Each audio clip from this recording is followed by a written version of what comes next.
always let the governor go before me. Good evening, my name is Donna Woods, W-O-O-D-S, and I live in Pascoag. I'm grateful for my 3 minutes before you tonight. I stood before you just about 801,883 minutes ago.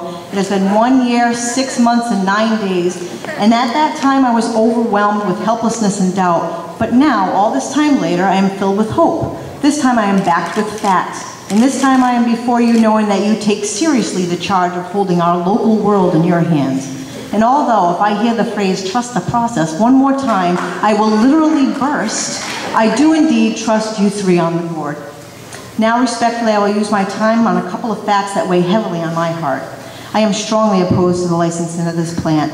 First, because it is not needed. And second, because it will without a doubt cause unacceptable harm to the environment of the state. These facts are clearly shown throughout the testimony and advisory opinions already filed with the board.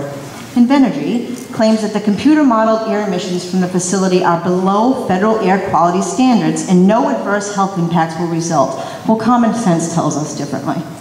In his testimony, Mr. Eric Eppner not only contradicts this, he goes into great detail as to why.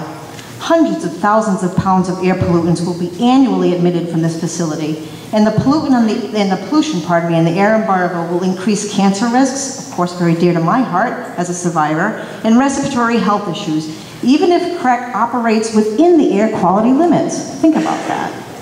There will also be a significant harmful emissions from construction vehicles and other trucks when and if this plant begins. Large diesel trucks will be providing materials, water, oil, ammonia, hydrogen, and other products to this plant.